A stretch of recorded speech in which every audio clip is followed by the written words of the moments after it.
कृष्णाय वासुदेवाय हरे परमात्मने प्रणतक्लेशनाशाय गोविंदाय नमो नमः। सच्चिदानन्दरूपाय विश्वोत्पत्त्यादिहेतवे तापत्रय विनाशाय श्रीकृष्णाय वयं नमः। समस्त कथा श्रोता बंधुओं को सादर जय श्री कृष्ण, जय श्रीमन्नारायण। आइए चलते हैं कथा प्रवाह में सुखताल, जहाँ श्री सुखदेव जी महाराज राजा परीक्षित जी को श्रीमद् भागवत महापुराण की कथा सुना रहे हैं। आइए आप और हम सब भी चलते हैं सुखताल और श्री सुखदेव जी महाराज के मुखारबिंद से श्रीमद् भागवत महापुराण की कथा सुनते हैं। थोड़ा पिछला प्रसंग देख लेते हैं फिर आगे बढ़ते हैं। पिछले प्रसंग में 10वां स्कंद है, उत्तरार्ध है और उसका 53वां अध्याय हो गया था। 53वें अध्याय की कथा श्री सुखदेव जी महाराज राजा परीक्षित जी को सुना चुके महाराज, जिसमें रुक्मिणी हरण का प्रसंग था। महाराज रुक्मिणी हरण का प्रसंग महाराज आप सब लोगों ने सुना और आज चलेगा हमारा 54वां अध्याय। तो 54वें अध्याय में जब महाराज भगवान रुक्मिणी को ले गए थे तो उसके बाद जो महाराज शिशुपाल के पक्ष के जो राजा थे, महाराज उनको बड़ा क्रोध आया था। कहने लगे थे, देखो आप ये ग्वाले जो है हमारे बीच में से इस राजकुमारी को हरण करके ले गए, जैसे मानो कोई शेर के शिकार को हिरण जो है उठा करके ले गया हो। इस प्रकार बड़ी बड़ी बकवास उन्होंने की और भगवान उन सबके देखते देखते रुक्मिणी को ले गए। आज रुक्मिणी जी का श्री कृष्ण के साथ ब्याह होगा द्वारिकापुरी में। आप सब सपरिवार सादर आमंत्रित हैं। जरूर आप जो है उस प्रीति भोज के आयोजन में पधारें। और अब भगवान के जब विवाह होंगे तो होते ही रहेंगे, रुकने का नाम नहीं है। अरे महाराज 8-15 दिन तक तो आप द्वारिका में महाराज झीमने का आनंद लीजिए। जान बारात में नहीं चलेंगे, बस वो तो लाएंगे और यहाँ द्वारिका में आपको झिमाएंगे। आज महाराज रुक्मिणी जी के साथ ब्याह हो जाएगा, फिर उसके बाद जाम्बवती से होगा, सत्यभामा से होगा, कालिंदी से होगा, मित्रवंदा से होगा, सत्या से होगा, भद्रा से होगा, लक्ष्मणा से होगा और फिर तो महाराज जो है हद हो गई। 16,100 ब्याह होंगे। तो ये विवाहों की बहार है। हमारा 2-4 अध्याय तक इसी में आनंद लेंगे हैं।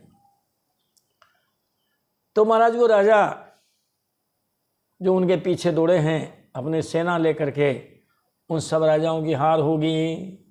रुक्मी भी दौड़ा है, रुक्मी की भी हार होगी और भगवान श्री कृष्ण का भगवती रुक्मिणी जी के साथ में विवाह होगा।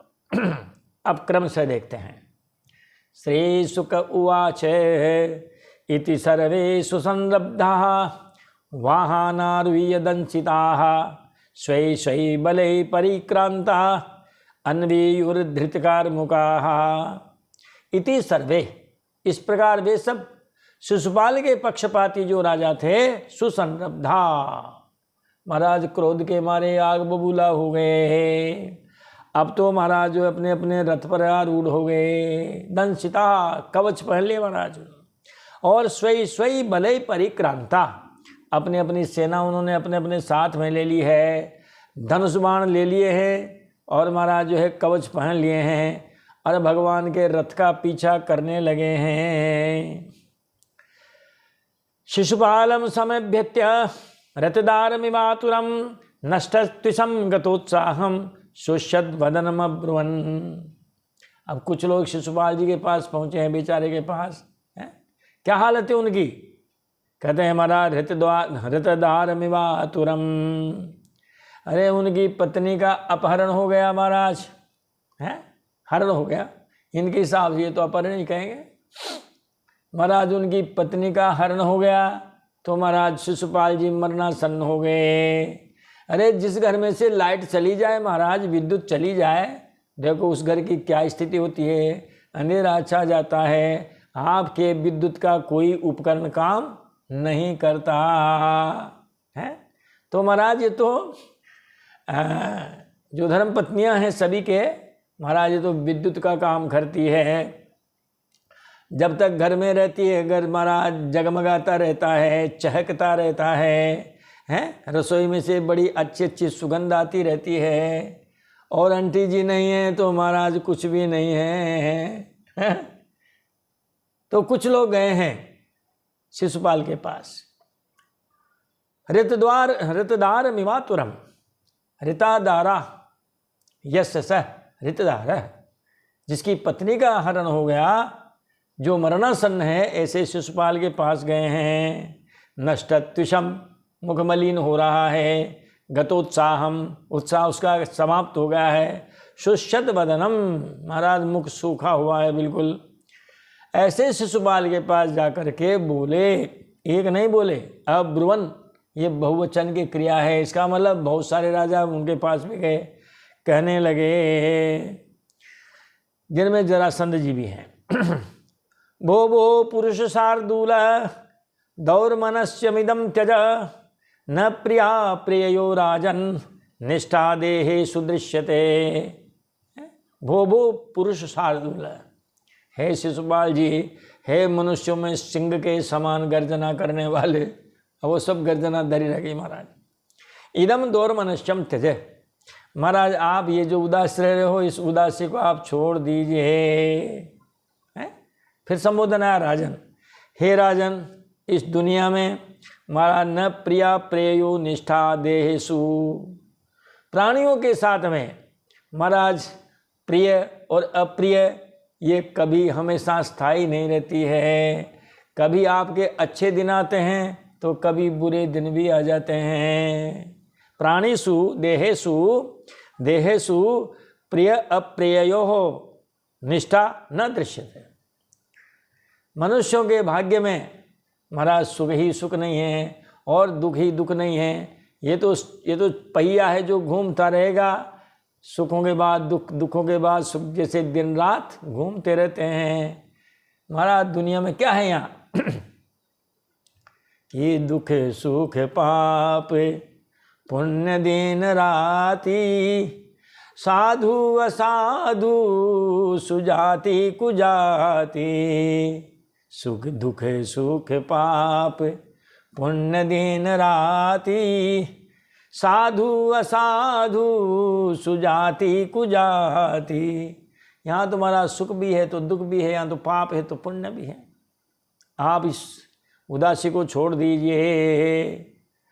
जरासंध जी कहने लगे हैं, शौर्य सप्तदासाहं वै संयुगानि पराजितः, त्रयोविंशतिभिः सैन्यैः जिज्ञ एकमहं परम। देखो महाराज, अरे तुम नगटे हो गए हो तो हम तो पाटा उतार हो गए हैं। जैसे मान लो किसी के सिर फूट जावे, 4 टाँके आ जावे, रो रहा हो, उसको सांत्वना देने के लिए कौन जावे? वो जावे जिसका सिर फूटा, 12 टाँके आए हैं। अब वो 12 टाँके वाले उस 4 टाँके वाले से कहे, बस घबरा गए 4 टाँकों में, ये देखो उस्ताद के 12 टाँके लगे हुए हैं।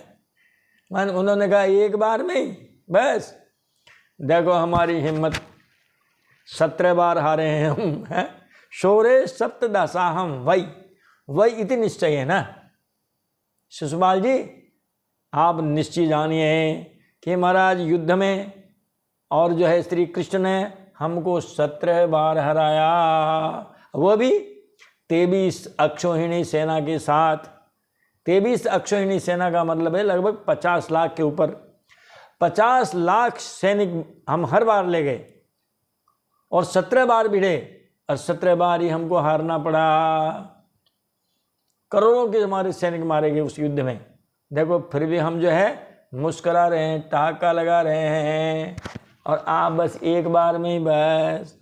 तो महाराज ये उदासी आप छोड़ दीजिए। जिज्ञ एकमहं परम, केवल एक बार ही हम जीत पाए, 18वीं बात। इसलिए आप महाराज ये छोड़ दीजिए उदासी। रिपो जिज्ञुरधुना कालगात्मानुसारिणी, तदा वयम विजयश्यामो यदा कालः प्रदक्षिणाः। ये बात सच है कि अब की बार शत्रुओं की जीत हुई है? इस बार हमारे शत्रुओं की जीत हुई है। क्यों? क्योंकि महाराज काल भगवान उनके पक्ष में हैं। समय एव करोति बलाबलम प्रणिगदंत इतीव शरीरिणाम शरदि हंसरवा परुषीकृत स्वर मयूर मयूरमणीयताम। महाराज समय ही आदमी को निर्बल करता है और समय आदमी को बलवान करता है। समय बड़ा बलवान है, नहीं पुरुष बलवान।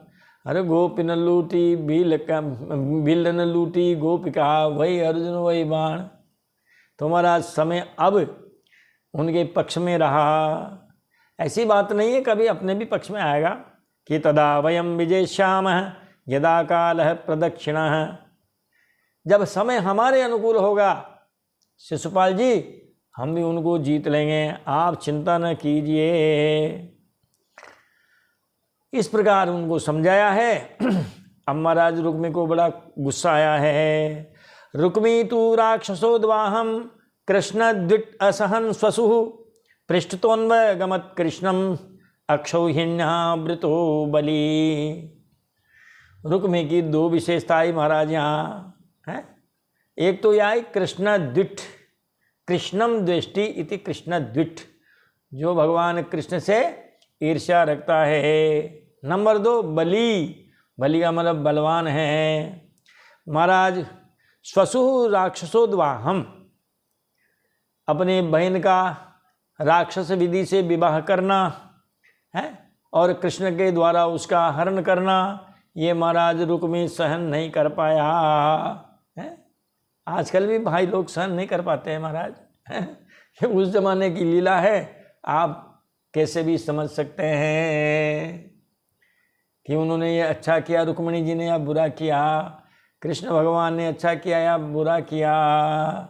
जाकी रही भावना जैसी प्रभु मूर्ति देखी तीन तैसी। जाकी रही भावना जैसी प्रभु मूर्ति देखी तीन तैसी।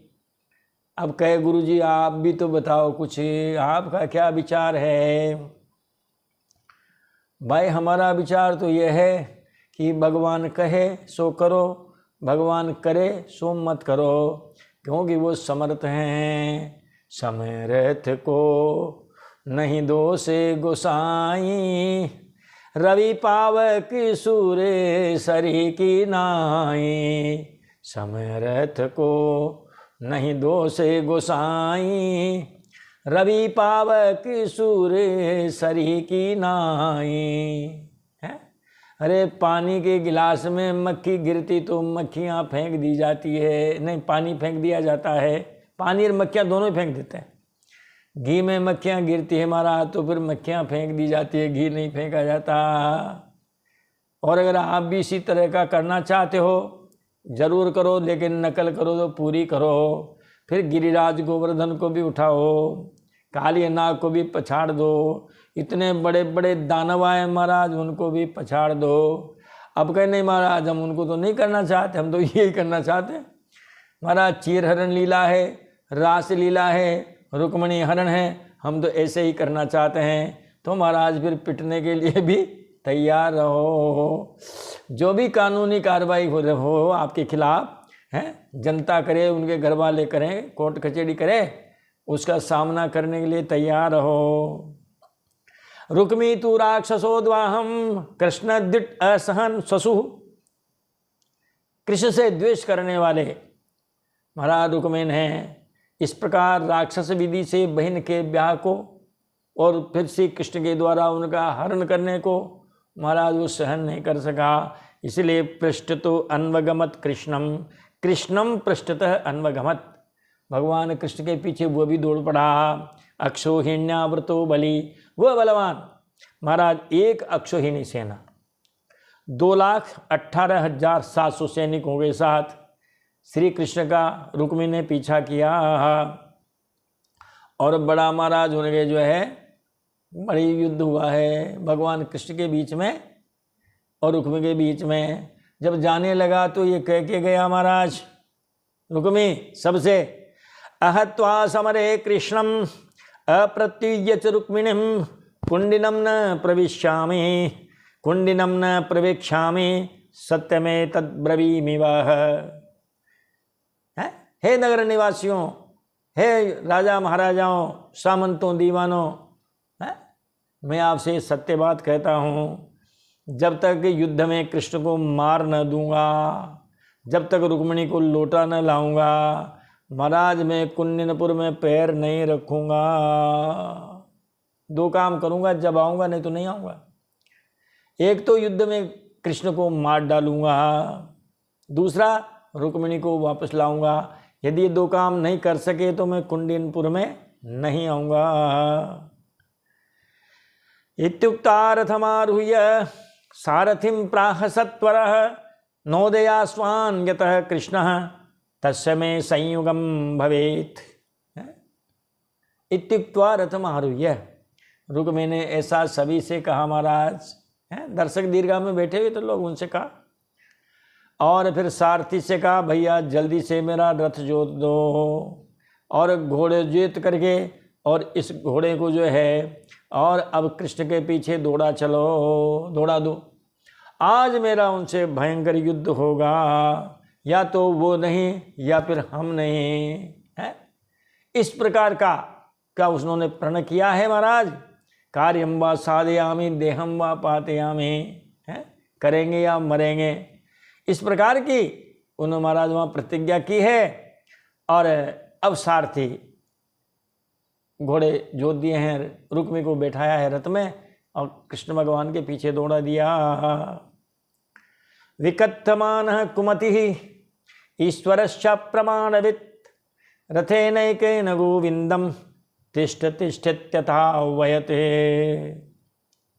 महाराज इस प्रकार बड़बड़ाता हुआ, बकी बकी बातें करता हुआ वो दुर्बुद्धि, क्योंकि वह ईश्वर के भगवान श्री कृष्ण के ऐश्वर्य को नहीं जानता है, तेज प्रभाव को बिल्कुल नहीं जानता था, उसकी बुद्धि बिगड़ गई थी, इसलिए बड़बड़ाता हुआ एक रथ को लेकर के, एकेन रथेन गोविंदम, एक रथ में बैठा और महाराज वो भगवान के पीछे दौड़ पड़ा। क्या कहता गया, तिष्ठ तिष्ठे तथा भयते, हैं अरे जरा ठहर जा, अरे जरा ठहर जा। शायद सुन लिया होगा उन्होंने, कहा लिया उनकी कथा सुन ली होगी, जरा संजी से सुन लिया होगा कि नहीं ज़्यादा बहादुर नहीं हो तो भागता है फिर युद्ध में, हैं इसीलिए कहने लगा, भाग जा रहा था ना आगे आगे, ठहर जरा ठहर जरा। महाराज भगवान ठहरे हैं और भीषण युद्ध हुआ है। उस युद्ध का वर्णन अगर करेंगे तो महाराज इतना समय नहीं रहेगा। एक चौपाई के द्वारा ही हम आपको पूरे युद्ध का वर्णन कर देते हैं। आप 20 चौपाई को याद कर लेना, कभी युद्ध का वर्णन आवे हैं तो संक्षेप में पूरा वर्णन हो जाएगा। पुनि नाना विधि अब भई लड़ाई, देखत बन ही बरन नहीं जाई। पुनि नाना विधि भई लड़ाई, देखत बन ही बरन नहीं जाई। महाराज वो लड़ाई देखते ही बनती थी, वर्णन नहीं किया जा सकता। अब भगवान ने महाराज रुक्मी के सारे अस्त्र शस्त्र काट दिए। ततो रथादवप्लुत्य खड्गपाणिर्जिघंसया कृष्णमभ्यद्रवत् क्रुद्धः पतंग इव पावकम्। जब उसके सारे अस्त्र शस्त्र काट डाले महाराज, फिर उसके बाद में ढाल तलवार लेकर के और रुक्मी रथ से नीचे कूद पड़ा और भगवान के ऊपर वैसे ही झपटा जैसे पतंगा आग के ऊपर झपटता है। अब देखो महाराज, हैं पतंगा यदि आग की तरफ झपटेगा तो परिणाम क्या होगा, पतंगे को ही जलना है। अरे अग्निदेव तो कह देंगे आजा प्यारे पास हमारे, काहे को घबराए, हैं आजा प्यारे। तो कहते ततः इसके बाद जब उसके रुक्मी के सारे अस्त्र शस्त्र काट दिए गए तब वो रथ से नीचे कूद पड़ा। खड्ग पाणिर जिघांसया, हंतुम इच्छा जिघांसा तया इति जिघांसया। भगवान श्री कृष्ण को मारने की इच्छा से महाराज तलवार हाथ में लिए है।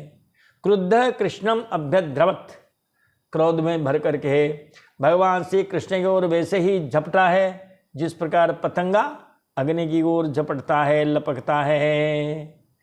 तस्य चापततः खड्गम तिलसश्चर्म चेषुभिः छित्त्वा सीमा ददे तिग्मम रुक्मिणम हन्तुमुद्यतः। जो ही रुक्मी झपटा भगवान की ओर, तो महाराज भगवान ने उसकी उस ढाल तलवार का अपने बाणों के द्वारा महाराज तिल तिल के बराबर टुकड़े कर डाले, काट दिए उनको। उसकी तलवार को काट दिया, उसकी ढाल को काट दिया। अब महाराज भगवान ने उसको मारने के लिए हाथ में तीखी तलवार, तेज धार वाली तलवार निकाल ली है। अब इसको देखा तो महाराज रुक्मिणी घबरा गई है। दृष्ट्वा भ्रातृवदोद्योगम रुक्मिणी भय बिब्बला पतित्वा पादयोर्भर्तुः उवाचे करुणम सती। इस प्रकार भ्रातृवदोद्योगम दृष्ट्वा रुक्मिणी भय बिब्बला। जब रुक्मिणी ने देखा कि तुम्हारे भाई को अब मारना ही चाहते हैं, तब महाराज वो बहुत डर गई। पादयो पतित्वा, भर्तु पादयो पतित्वा, भगवान श्री कृष्ण के चरणों में गिर गई है, और चरणों में गिर करके इस प्रकार बड़ी करुण स्वर में कहने लगी है। कहा महाराज, योगेश्वरा प्रमेयात्मन देवदेव जगतपते हंतुम नारहसि कल्याण भ्रातरम में महाभुज। मैं भ्रातरम हंतुम न अर्हसि। महाराज आप मेरे भाई को मारने के योग्य नहीं हैं, साले जी हैं महाराज आपके। अरे बाद में तो बड़े घनिष्ठ संबंध होंगे इनमें, इनकी संतति में शादी ब्याह हो जाएगी।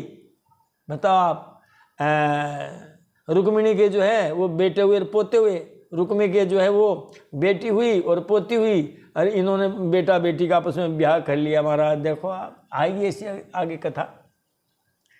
उस समय में और कुछ क्षेत्रों में आज भी मामा बुआ के बच्चे आपस में ब्याह कर लेते हैं। अब आप कहोगे गुरुजी ये तो बात गलत है। भाई उस समय की बात, फिर आज भी हमारे हिंदुस्तान में भी कुछ ऐसे प्रदेश हैं जहाँ ये प्रथा है। एक ही वाक्य में अर्थ है, महाराज आप मेरे भाई को मारने के लायक योग्य नहीं हो। और कितने कितने संबोधन दिए हैं, हे योगेश्वर, हे अप्रमेयात्मन, हे देवादिदेव, हे जगतपते, हे कल्याण करने वाले, हे महाभुजा वाले, आप मेरे भाई को मारने के योग्य नहीं हैं। श्री सुखदेव जी महाराज कहते रहे, परीक्षित भगवान रुक्मिणी जी को भयभीत देकर करुणा से भर गए और उन्होंने रुक्मी को मार डालने का विचार छोड़ दिया। स्त्री सुख उवाच चैलेन बद्ध्वा तमसाधुकारिणम सश्मश्रुकेशं प्रवपन् व्यरूपयत्। सश्मश्रुकेशं प्रवपन् व्यरूपयत्।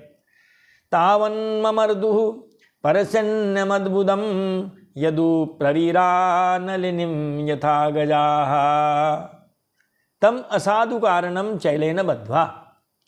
अरे महाराज, भगवान का अनिष्ट करने वाले, अनिष्ट की चेष्टा करने वाले हैं, उस रुक्मी को भगवान ने क्या किया, उसी के दुपट्टे से बांध दिया।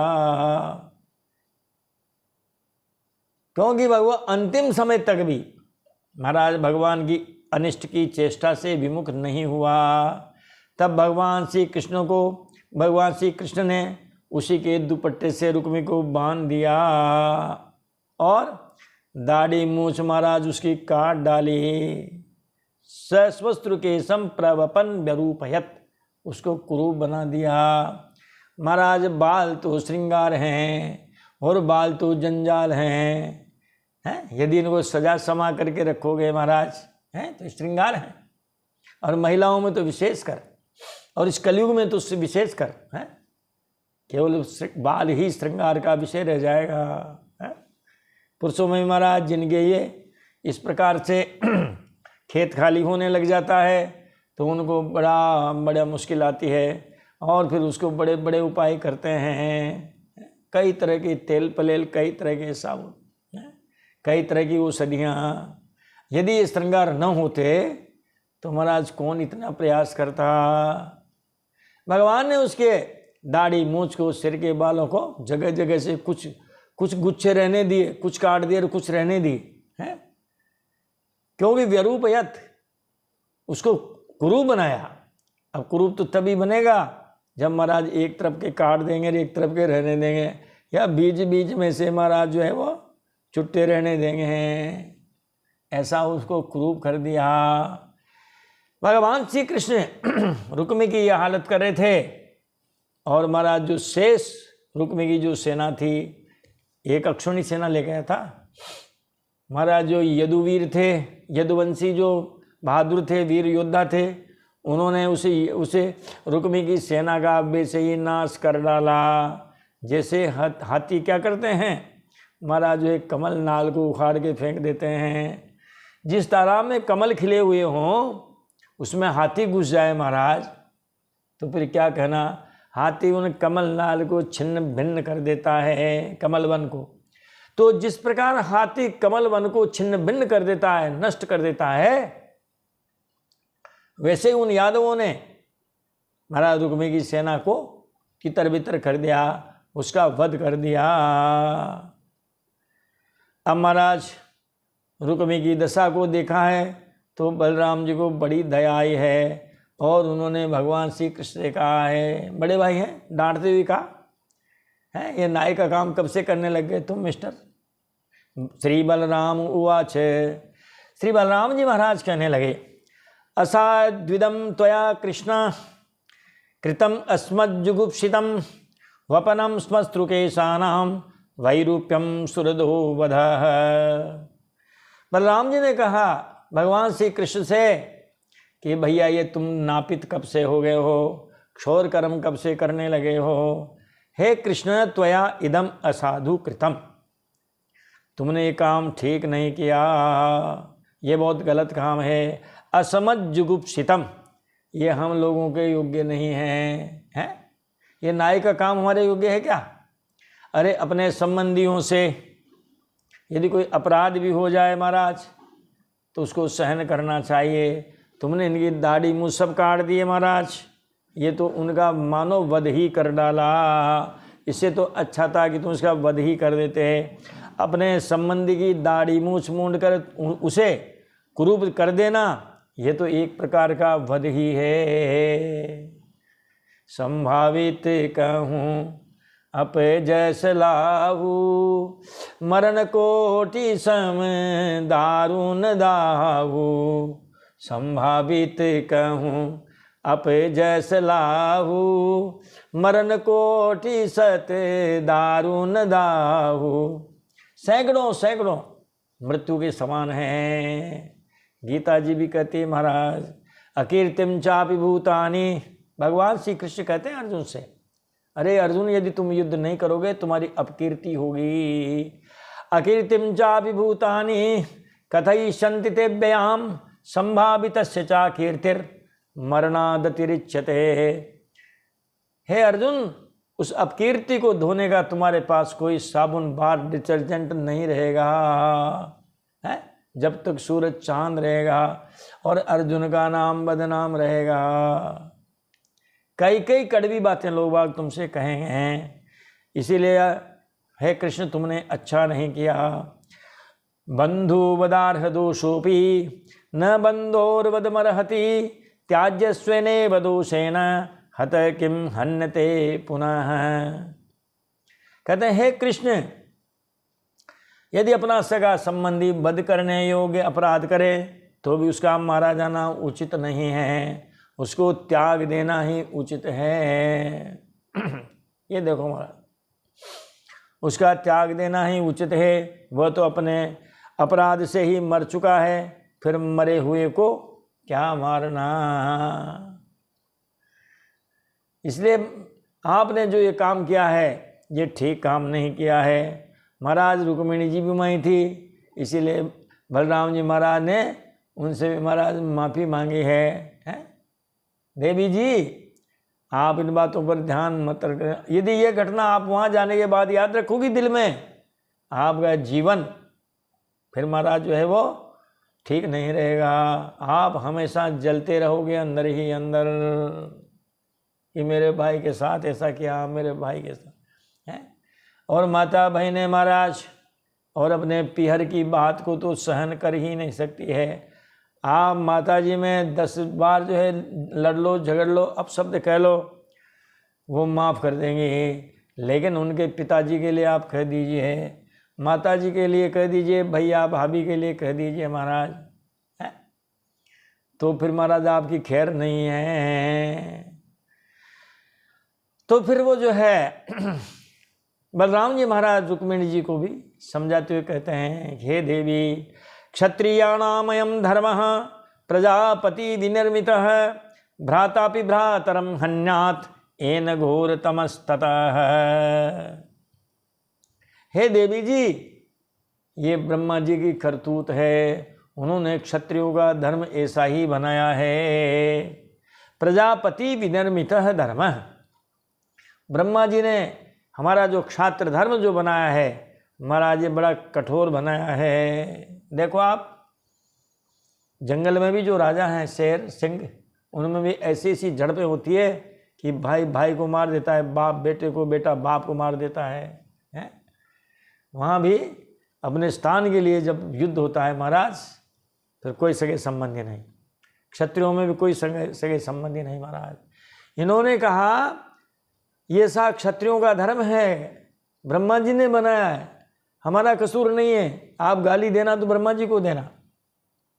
भ्रातापि भ्रातरम हन्यात्, इस क्षात्र धर्म में, क्षत्रिय जाति में भाई भी भाई को मार देता है। इसीलिए ये क्षात्र धर्म क्या है, अत्यंत घोर है, फिर सुख दुख अपने कर्मों का ही फल है। इसीलिए आप इस बात को भूल जाना, डिलीट कर देना, वरना आपका जीवन वहाँ जाने के बाद भी, उस द्वारिकापुरी में जाने के बाद भी आपका जीवन सुखमय नहीं हो सकेगा। कह दिया। अब महाराज उन्होंने रुक्मी को छोड़ दिया। अब रुक्मी तो कह के आया था, जब तक ये 2 काम नहीं कर लूँगा, बहन को नहीं लौटा लाऊंगा, कृष्ण को नहीं मार दूंगा, और मैं कुंडनपुर में नहीं जाऊंगा। वास्तव में नहीं गया, हमारा बचनों का पक्का था, वो भी नगर अलग ही बना लिया। चक्रे भोजकटम नाम निवासाय महत्पुरम अहत्वा दुर्मतिम कृष्णम अप्रत्युह अप्रत्युह यवीयसिम अप्रत्युह यवीयसिम कुंडिनम न प्रवेक्ष्यामि इत्युक्त्वा तत्रावसद्रुषा। रुषा इति क्रोधेन, महाराज उसने को बड़ा क्रोध आया, कुंडिनपुर में नहीं गया, भोजकट नाम का नगर बसाया। उसने अपने रहने के लिए एक बहुत बड़ा नगर बसाया जिसका नाम रखा भोजकट, क्योंकि उसने कह दिया था कि मैं कृष्ण को मारे बिना, मेरी बहन रुक्मिणी को लाए बिना मैं कुंडिनपुर में नहीं आऊँगा। इसलिए वो नहीं आया और क्रोध करके वहीं रह गया। श्री शुक उवाच भगवान भीष्मक सुताम एवं निर्जित्य भूमिपान पुरमानीय विधवत् उपये में कुरुध्वः। हे कुरुध्वः, हे परीक्षित, है भगवान श्री कृष्ण ने इस प्रकार सब राजाओं को जीत लिया और विदर्भ राजकुमारी रुक्मिणी जी को द्वारिका में लाकर उनका विधि पूर्वक पाणी ग्रहण संस्कार किया। भगवान ने पाणी ग्रहण किया और यहाँ पर आकर के श्री कृष्ण रुक्मिणी जी के का ब्याह संपन्न हुआ। अब हमको महाराज ये बधाइयाँ वगैरह गाना आती नहीं है, इसलिए आप गा लेना या मोबाइल में सुन लेना। और जब महाराज झीमने का निमंत्रण का आए हुए समय तो महाराज जरूर जरूर पधारिएगा। यहाँ पर आकर के ये 54वें अध्याय का विराम होता है और 55वां अध्याय अगली कथा में चलेगा। प्रद्युम्न जी का जन्म होगा, संबरासुर का वध होगा। ये कथा महाराज अगले वीडियो में हम आपको सुनाएंगे। और आज देते हैं हम हमारी वाणी को विराम। मिलते हैं अगले वीडियो में। तब तक आप ये खूब कथा सुनिए, अपने रिश्तेदारों को, पड़ोसियों को, जो भी आपके परिचित लोग हैं उनको सुनाइए और उनसे लाइक, शेयर, सब्सक्राइबर जो भी होते हों, महाराज ये आपकी मर्जी है। जो भी आप चाहें सो आप उनसे कह सकते हैं। हम तो कह सकते हैं कि स्वांत सुखाय और परिजन हिताय, ये कथा प्रवाह चलता रहेगा जब तक इन 3 ग्रंथों की कथा पूरी नहीं हो जाएगी। भगवान की दया से हम भागवत में अब आगे बढ़ रहे हैं, आधे से ज़्यादा आ गए हैं और इस तरह ये कथा प्रवाह चलता रहेगा। देते हैं वाणी को विराम। मिलते हैं आपसे अगले वीडियो में। तब तक के लिए बोलिए द्वारिकाधीश भगवान की जय, बोलिए भक्तवत्सल भगवान की जय, बोलिए वृंदावन बिहारी लाल की जय। जय जय श्री राधे, जय जय श्री सीताराम। हर हर हर महादेव शंभो।